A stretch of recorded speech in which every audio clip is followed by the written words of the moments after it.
So right now in about 120 cities across the country are 1 Million Cups meetings. We are a volunteer-led organization, and the whole point is to bring together entrepreneurs to help inspire and motivate each other and support one another. And today we have an outstanding speaker, Reamonn Soto with Sensatek Propulsion Technologies. Very excited to have Reamonn with us today. His company has developed, let me see if I can get this right, wireless sensors that help detect anomalies in gas turbines. Close enough? Okay. So very cool stuff. They just recently won a competition. They won $10,000 from Embry-Riddle. I'm sure he's going to talk about that. Without further ado, let's welcome Reamonn Soto.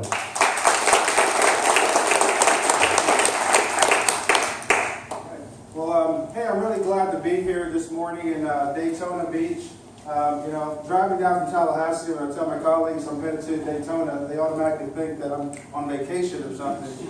But I'm really glad to be here. So we've founded a company called Sensatek Propulsion Technology that was formed to license intellectual property out of the University of Central Florida. And so engines are very robust. They're very complex, sophisticated machines. So think airplane engines, marine engines, industrial engines. And maintaining those engines are very costly to maintain. And so current technology limits their ability to capture really important data on the parts that leads to extended life and efficiency. And so we've developed a solution called SmartJet that captures that combustion data on those life-limiting components. And before I really kind of dive into what we're working on, I just wanted to share a little bit about kind of my background, my story, and how I got here today. And so I was born in St. Petersburg, the other side of Florida, the other beach. And unfortunately, my parents had got divorced, and my mother decided to go back to school, and we moved to Tallahassee, and she went back to school while raising 3 kids on her own. And so that exposed me to not only higher education and to government and to the business ecosystem. What it taught me from my mother's example was teaching me how to achieve purpose through uncertainty, through leadership. And while I was in Tallahassee, I got a chance to. My mother invested, in my education. I went to both public and private schools, and in high school I struggled in science and math. Like I had to take AP chemistry twice, AP biology twice. I barely got out of geometry and algebra 1, and but I still had a passion for science. I still showed up. I still, wanted to learn more despite, whatever my grades had said. But still, how do you deal with that uncertainty, being an adolescent in Tallahassee, struggling in your science classes and your math classes? Well, there was one thing that I did very well in, and that was an ROTC. And in ROTC, I've learned leadership, and right after September 11th, I felt a sense of purpose, I felt a sense of mission, and that led me to enlist into the Marine Corps. And so the goal was, because my mother had been a big, champion in education, so I made a deal with her. I joined the reserves, and I promised her that I would eventually, down the line, I'll go to college. I'll pick up one of those degrees somehow. And one thing that I learned in the Marine Corps, I remember being a private. And we showed up to 29 Palms, California, where this picture was taken. And we had got there, we were reservists from Albany, Georgia, country guys going to 29 Palms, helping a military police unit deploy. And we were, they were doing convoy operations. So I figured, hey, I'm out here in the desert. I want to learn something. I want to go back to Florida, and have a really good story to tell. And, I remember one of the majors, after getting a brief on, what the mission was going to be, and, the question was asked, who's going to be the convoy commander? And so I'm in a room, it was just as quiet as it is now, and you had officers and staff NCOs, and, everyone was, it was very quiet. So I figured, hey, I'm here to learn, I'm here to train, why not? So I yelled out from the back of the room, "I will be the convoy commander." And so everyone looked back, you know. So I had a good haircut, and you know, I was squared away, uniform starch. I didn't realize, but my flat jacket, my bulletproof vest, had covered up my rank insignia. But surely enough, they gave me the headsets, gave me the maps, put me in the last convoy where the convoy commander, was supposed to be. And we had 15 vehicles, including tanks, Hummers. We had 3 Blackhawks that were all just standing by for my command. So, and then, when the blades start going on the helicopters, I start thinking, what did I get myself into? I think I might have bitten off a little bit, more than I could chew. But then I noticed in the maps, there are these things called instructions that tell you what to do. What formations to call, we had a little cheat sheet, we got mortars on the left, I knew what formation to call, we got mortars on the right, I knew what formation to call. So the mission was to secure a perimeter around a gas station so that tanks can come and refill. And so, I figured, well, on the way, I got plenty of time on the way to the gas station to learn these the formations. So I would start calling for random formations when, we were headed to the gas station, and I'm like, okay, that's an echelon formation. Okay, that's a wedge formation. All right, and so, then the helicopters, they would do their thing, once we, got into our formation. And so, long story short, we were able to secure the perimeter around the gas station, and, we had some really good feedback from the mission. But it was really hot in the desert. The mission was over, and I took off my flat jacket, and they all, were very astonished that I was only a private. And they mentioned, we thought you were a captain. And so the first lesson that I learned at a very early age was the importance of leadership and its ability to achieve purpose through uncertainty.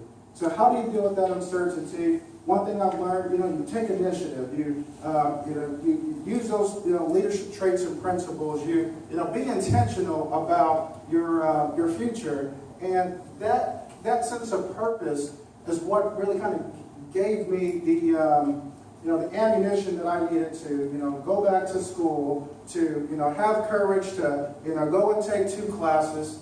Because in high school, I didn't really think that college was for me because of, the grades I got in, science and math. But, still, I made a promise to my mother. So I started out, I got a trade at a technical school. And from that, I went to a community college. I took 2 classes, English and history. And I made 2 A's. So from my standpoint, I had a 4.0 in college. I thought I was, hot stuff. So I decided, hey, I didn't declare a major. I want to choose the hardest thing that I could think of. I'm like, you know what? I'm going to study physics. Yeah, and I was regretting it every class. I was asking myself, why am I here?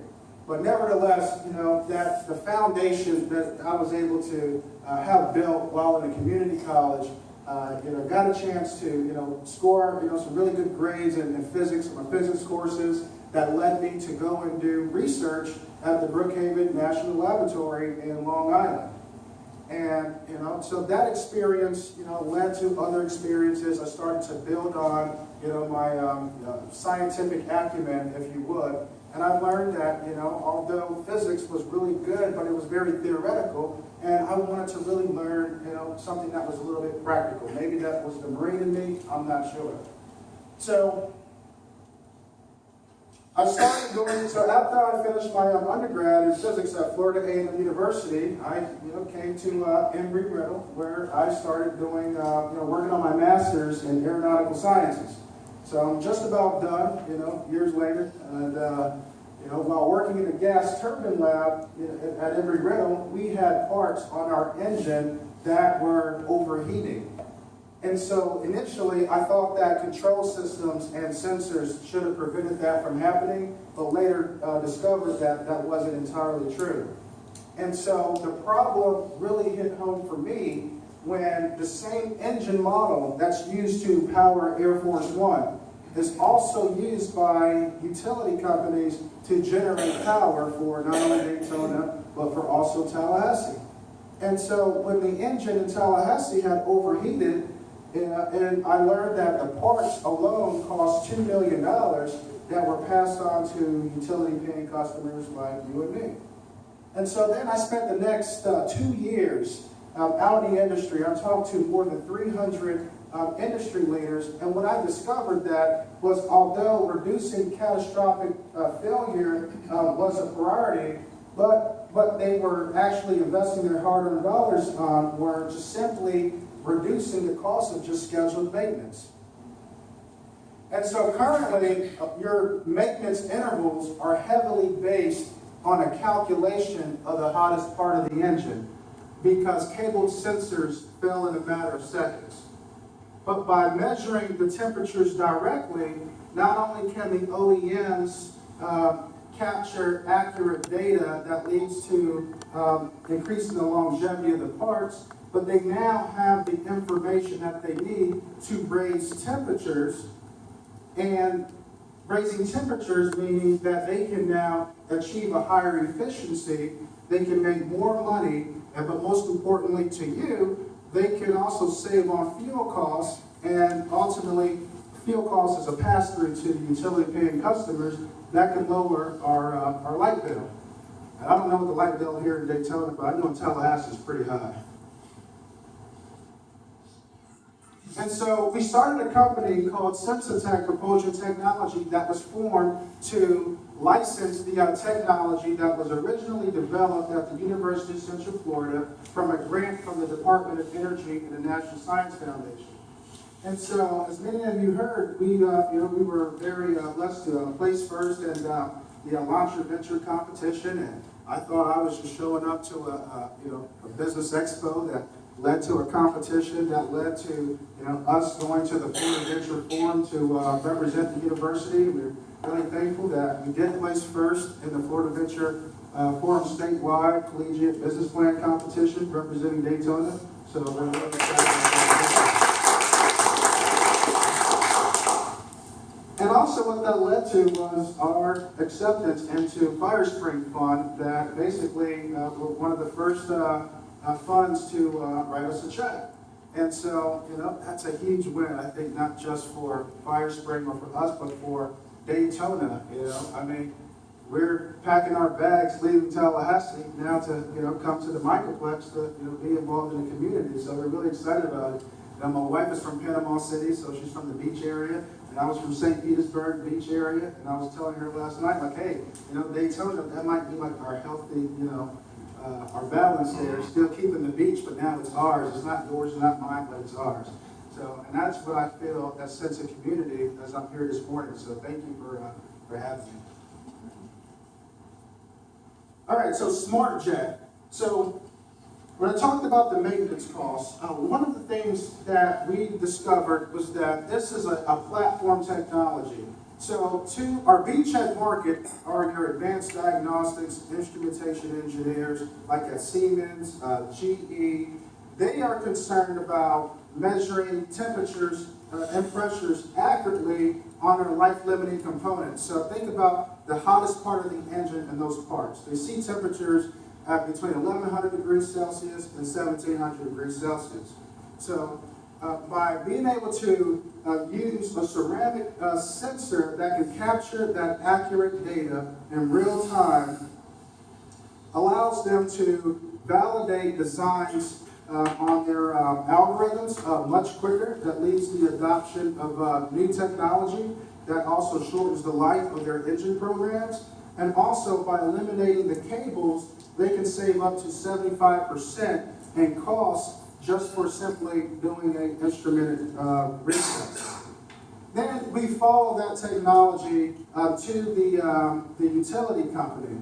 So now that we have the sensors placed on the blades, the sensors integrate into the existing infrastructure. So think blades, there's a protective coating on your blades. The sensors are printed underneath that thermal barrier coating, so it doesn't interfere with the flow, it doesn't interfere with the performance of the engine, but it provides them the actionable information that operators can make decisions on.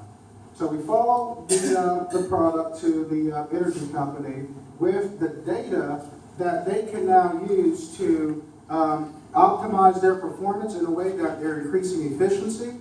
And by increasing efficiency by 1% means that you can now, the economics on that is $480,000 more in revenue per engine. So think Duke Energy, who operates more than 160 engines throughout the Southeast. So that revenue, that additional revenue, can really affect their balance sheet and their profit and loss statement. Also, by measuring firing temperatures, the operators can increase the longevity of the parts up to 25,000 hours, which is 3 more years. And it would not be neat if you're driving a car, your warranty's about up, and you get like 3 more years of a warranty. So that's the benefit to the energy company. But also, by measuring the firing temperatures, they can now extend the times between maintenance. And the goal is 6 months, which leads to $2.7 million per engine. So again, a fleet with Duke Energy, 160 engines, that's a big price tag. And also, by increasing temperatures, you're getting a much richer, well, it's a leaner combustion, which leads to the reduction of harmful NOx emissions. So I'm not saying that we're reducing our carbon footprint, but we're reducing the harmful NOx emissions from incomplete combustion instabilities. And so the price, how much are we selling this for? It's $250,000 per unit. And let me tell you why.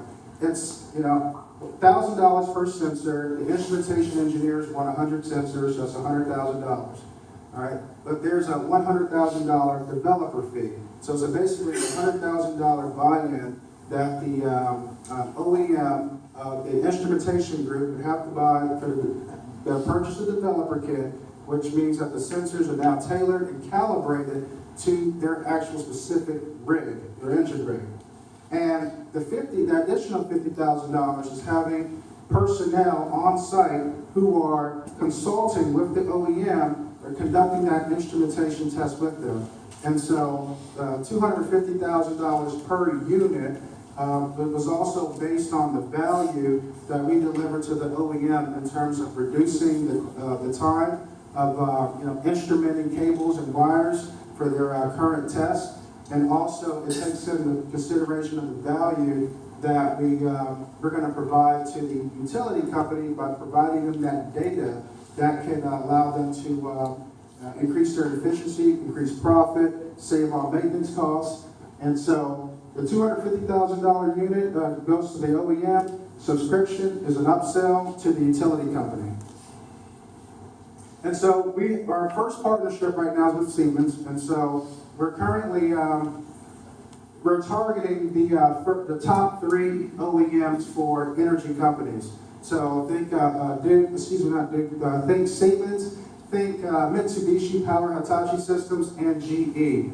On average, they're responsible for delivering 150 engines every year, and so although our target market are the top 3 OEMs, our beachhead market are the instrumentation, diagnostics, engineers, and the test environment. Once we get that right first, we can then expand into aviation gas turbines and even space launch vehicles. The sky is literally the limit for us. And so the good part is there are competitors, right? There are competing technologies out there. GE has invested $2 billion in an online platform called Predix and also in other companies, IT specifically related companies that are solving reducing the maintenance cost problem. And also there is another wireless sensor that's out there.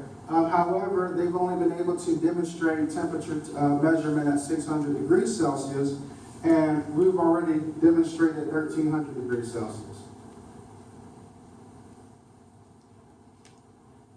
And so our financials, what every investor likes to hit us on, right? And so right now we're raising money to complete our commercial grade prototype that we're using to take to market with our partner Siemens. After we've successfully demonstrated our prototype, our pilot project with Siemens, that data we will use to go to market. We also have a really good working relationship now with Pratt & Whitney, and we're also developing the technology for the aircraft engine test environment. And so it takes an individual to make a difference, but a team to win a championship. And so, you learn a little bit about me. My wife, who many of you have probably seen or met already. She's my strategic partner. She's in seminary, actually. So how does seminary kind of, in tech, how does that mix? So her specialty is organizational development, dealing with people. And surprisingly, a lot of our OEM engineers that we've been talking to have also a trend. They have degrees in seminary or went to like a theological school. I thought that was pretty interesting. So it's kind of been, very interesting. Also, Dr. Mark Wrigley, he's my faculty advisor at Embry-Riddle. He's also our heat transfer expert in the field. Also, George Grammatikis is our industry mentor. He has successfully bought and sold a company that was a spin-out from GE employees. And so Turbine Technology Services Corporation is a leader in the controls and also aftermarket maintenance and repair for gas turbines worldwide. Also, our material scientist, Dr. Shu. I can never go to like a materials conference and someone not know who Dr. Shu is. Also, we have a really good project manager, Dr. Olawale, who's really good at writing proposals and helping us, get research contracts. And so, one of the things that we're doing right now, we're actively recruiting a chief technology officer. So we have some really good candidates. One guy who's actually retired from Siemens. He's had 3 careers in Siemens in the advanced instrumentation diagnostics group. He knows all the guys that we're working with, and so we're pulling him out of retirement, and we're also actively recruiting other capabilities similar to that. Those who have been in the field for a while, who can give us that wisdom. And so, some of the things that's kind of helped me out along the way, has been the lean startup, methodology. I've read books like Value Proposition Design, Business Model Development. We did complete the National Science Foundation's I-Corps program, but later found out that although we understood, our business model, we understood the maintenance problem, we understood, how much money that was, costing the OEMs on maintenance service contracts, but yet we were still just shouting through the forest, and not knowing and hoping that our customer or our paying customer would just somehow hear us. And so with value proposition design, what it did is it kind of encouraged me to go a step further to really understand not just the company, because we're not selling products to companies, but we're selling products to people. And so we're diving deeper now to understand, from an instrumentation standpoint, what keeps you up at night? What do you actually do? What's a day like for you? What meetings are you attending that you're able to share that's not proprietary? And what's a win for you? What's a key performance indicator for your boss? How do you know your job is not on the line? What are some of those metrics? And so we started diving deeper into actually understanding our customer and how we can use our technology, our platform to really solve their problems. And so those 2 books were very instrumental for us. Also, with people like Kathy, I'm going to pick on you, and Dr. Stephanie Miller, who picked up the phone and reached out to people at Pratt & Whitney on our behalf. So I'm not going to make any promises, but I'll see who I can find who can talk to you. People like that, that's really encouraging, that keeps you going, In Tallahassee, I love Tallahassee, but one of the, kind of the setbacks or things that I kind of really had to, or obstacles I had to overcome, when I first, was thinking about this, when I was starting this journey, they were asking me, well, where the heck are you going to find a gas turbine? They didn't think that I would be able to find a gas turbine. They thought that I was just this crazy kid who had lost his mind in the Marine Corps, and now I'm going to, start a tech company and, revolutionize gas turbines or the aviation and energy, aerospace industry. And they were right, I didn't find one gas turbine, I found 60,000 gas turbines. And there was people like, Dr. Miller and Kathy, who took the extra step. Even if it's just picking up the phone or sending an email, that kind of support, that kind of help, really helps, kind of keep you going, as an entrepreneur. And so, how can you help Daytona? Well, I am completely new to Daytona 1. I would love to have one-on-ones with you. I would love to know where the hot spots are at, where, if there are some areas I need to kind of stay away from. I want to know, also if there are any, if there's anyone who has any, relationships who can connect us to, people who work in gas turbines. That would be helpful. And also, I want to, not embarrass, but put some light on, Lacey. Lacey has stepped in and helped us out tremendously. I remember just meeting Lacey. Lacey stepped into the fight with us. We've done pitch presentations with her. She's ripped my presentations up. Went to the venture forum with us, and was part of the team, and also helped made an introduction to Bob, and so I'm really appreciative of that. People like that, that really kind of keeps you going. If I miss anyone in the room, charge it to my head and not my heart. But, I'm Reamonn Soto, and that's my message.